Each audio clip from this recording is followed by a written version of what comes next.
Hello everyone, Doris Victoria here. Welcome to your personal empowerment channel. Here you will learn about strategies and wisdoms and my own personal sharings to empower yourself, to become whole again, to remember who you truly are and why you're here. This is my mission and my purpose. This is what I'm here for. And what I want to share with you, I promised you that I would release a couple of videos after this amazing full moon night today, because the full moon moments, when you open yourself up to receive, it will just flow. And you can always just say, okay, bring it on. I'm ready to, bring me what I need to know now. And when you're open to receive, Spirit will give it to you. So here's another thing that a big insight that I had today that I want to share with you. And it's about arthritis. What is causing arthritis and arthrose in your body? Arthritis is that thing. Itis is actually, the ending of itis is for anything that is inflamed.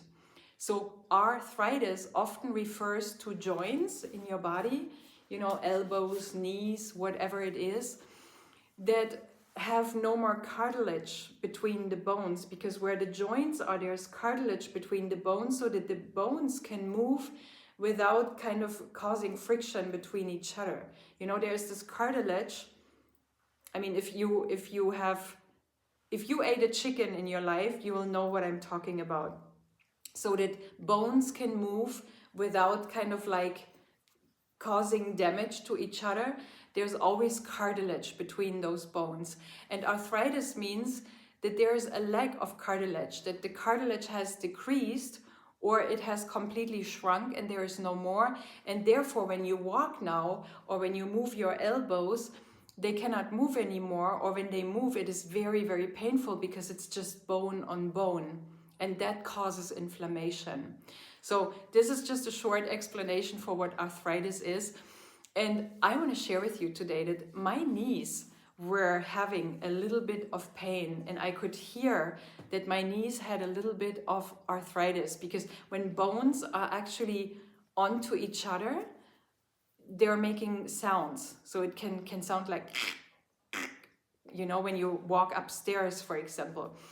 So I noticed that in myself for the past, let's say, maybe this year. Actually, this year it started, and especially the last month. And I know that every sign of my body is actually a message of my body. Our bodies are always in communication with us, if we are open to listen, of course. So I know that everything that my body is telling me is a message, and I'm invited to listen. And if I listen, I can then find out what is behind that thing that caused that physical issue, that physical challenge, and how can I heal it? Because in the end, we are all self-healings. Our bodies are amazing, auto-surviving, functioning machines if we let them. But oftentimes, our thoughts get in the way, because our thoughts are vibration.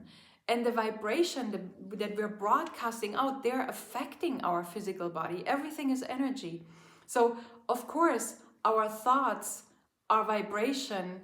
And whenever we have thoughts that are not in alignment with who we truly are, which is joy and love and light and happiness and expansion and growth in a way, we expand to remember who we truly are.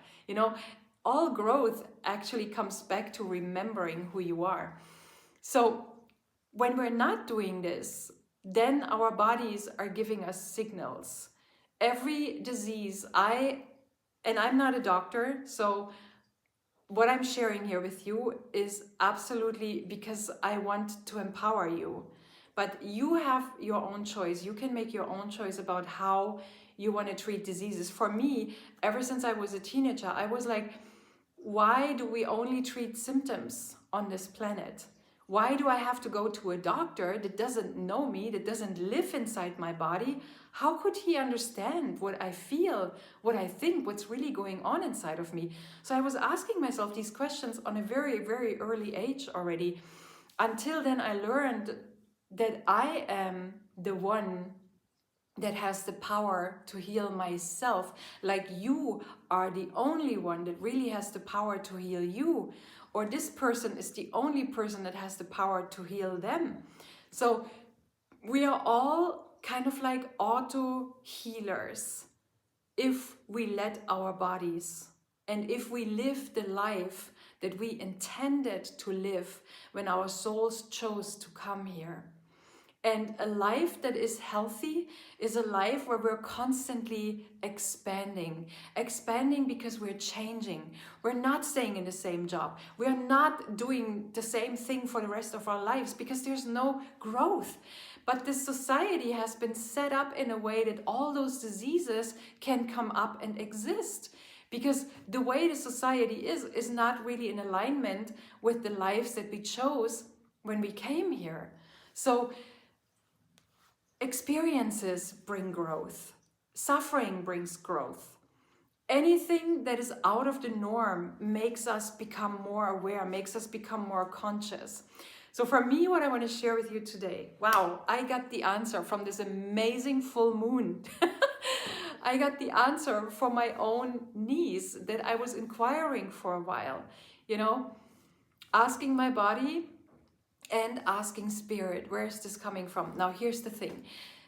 Most of my friends call me nature's advocate. I always have been for all life forms. I have always been against trimming trees or cutting trees all the way down to the trunk and then hearing from the people that are doing this, oh, this is good for the tree.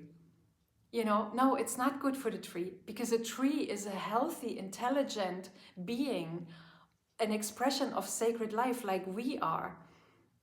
And we don't just cut an arm or a leg of someone and we will say, oh, it will grow again. You know, I mean, it does in case of trees. And I even believe it can for human beings as well. It's just that no one has ever lived that. And this is why we believe it's not possible. But somehow I believe that if anything is possible, this must be possible as well. Anyway, back to the theme itself. I have always been nature's advocate. I was against cutting trees. I was against trimming trees. I was always speaking up for nature.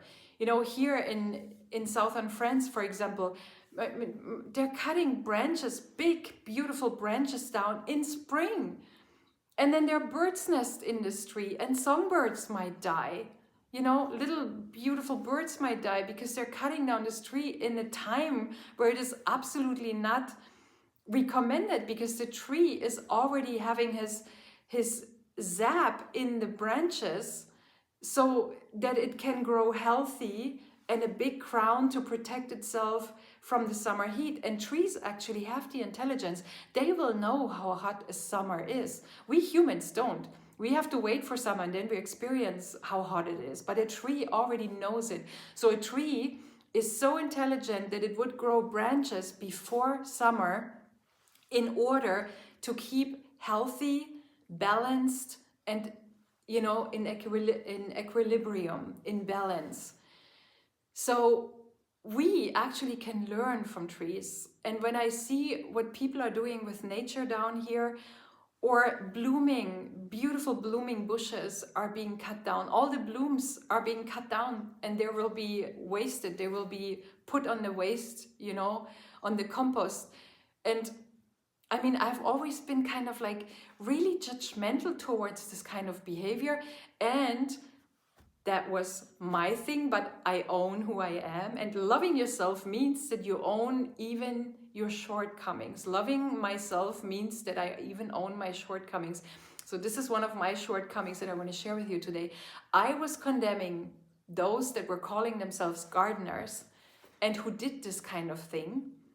Because for me, a gardener is somebody who is caring for a garden, who is not trimming everything so that it looks like this, you know, because everything in nature, the truth, everything in nature is round. Look at the crown of a tree. It's not like this.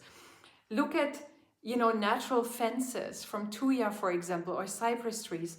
They're like this, they're round, they're not like this, So I was judging and condemning. And today I got this big, big insight. My knees were telling me that I am causing this for myself by judging the others. Arthritis is caused, this was the big insight, arthritis, from my awareness, my own personal awareness, is caused by a rigidity about your righteousness. You know what's good for nature. I mean, I knew what's good for nature. I know what's good for a tree, And then I have millions of gardeners around me who would destroy nature. And so I had a lot of reasons to judge and condemn others, and I certainly did. However, I realized that this was not only holding me in a very low vibration, and it's holding me in a low vibration so that I could not manifest my dreams. No, it was also causing physical issues. And my knees were telling me that. And I'm so, so grateful that I finally found out that message. Arthritis is being caused by the rigidity of your righteousness. And rigidity means that you don't even want to think about your beliefs. Because I was like, but wait a moment, if I have to give those gardeners right, what is the planet going to become? We need people like me here on this planet, so to preserve the last greens and not cut down all these old, beautiful, majestic trees that have so much wisdom to share with us. And people don't appreciate them. They just cut them down. Oh, this is just decoration, Yeah, it will regrow. Other trees will grow. There's just this ignorance. And I was like, I cannot let go of my belief that I am right about this. Because if I do, what will this planet become? And today it hit me. I don't have to give those gardeners right, though. I don't have to say that they're right. I can tolerate them. And because everything is energy again, and everything is everything. Like we had immediate healings with human beings that suddenly had a raise of consciousness and their bodies were healed. They call this overnight, how do they call this actually? Is it a regression? I don't know. Anyway, so it's just overnight a body can be healed. And like overnight a body can be healed, overnight nature can be healed once people become conscious. So of course this took me a long time to come to this kind of like the final clue what was causing the arthritis and really getting the insight about what I can do in this situation. Well, I can be the lighthouse. And I promised you I would talk about the lighthouse a little more. I can just be the lighthouse. And as lighthouses, dear ones, we are not trying to force healing upon others. Like I was trying to convince those gardeners, I don't shine light upon them because I'm trying to convince them that what I believe is right. No, I am shining light to them so that this light of mine, to the extent that they are open to receive it, would then illuminate their own dark spots, and they could see and realize and understand for themselves. This is what lighthouses do. They do not force any control. They don't have any controlled outcome about how ships might behave. They are just shining their lights, but they have no agenda. They have no plan. They don't force or exercise any kind of control of the outcome. No, they're just shining light. And it really hit me today with all this information and asking and inquiring about my knees and asking the moon, okay, bring it on. I'm listening. Whatever you can tell me, whatever I'm open to receive, bring it on. And it certainly brought it on. So we are here to shine light without any plan for an outcome. Or the same for prayer groups. Those people who pray, I know there's prayer groups and we would pray for rain, or we would pray for peace in war zones, or we would pray for food where children are starving, or whatever. we can do this, but the most powerful thing we can do is to just send unconditional loving light.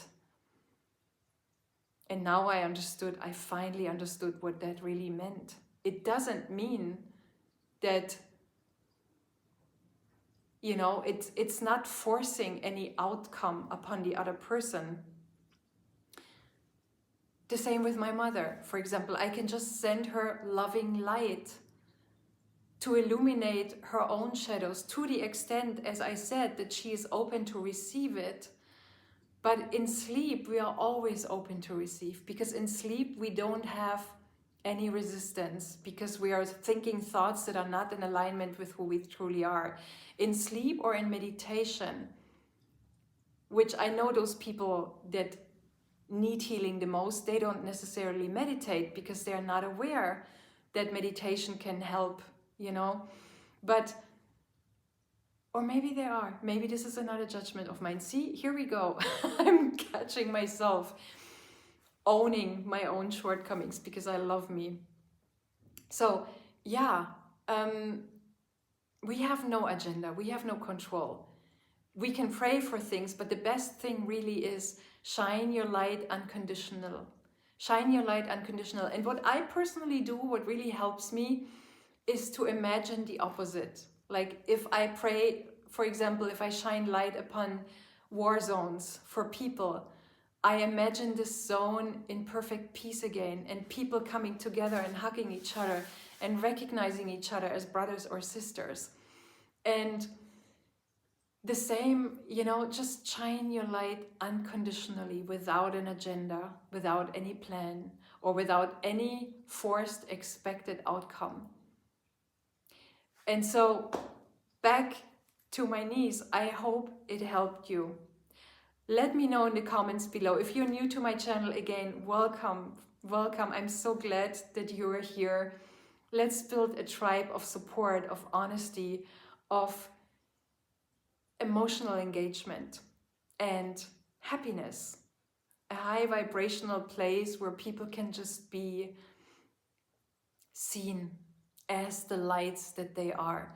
So let me know in the comments below what you're taking away from today's video. Again, I do not take responsibility for any doctoral things, because I told you I'm not a doctor. So this is my personal disclaimer. I am sharing my wisdom with you from my own personal experiences, hoping that it would empower you and it would give you the insight that you needed maybe. So lots of love to all of you, from my heart to yours. Mwah! Thank you for liking, thank you for subscribing, thank you for sharing this with the people you think would need that. And thank you again for being here. All my love. Bye for now.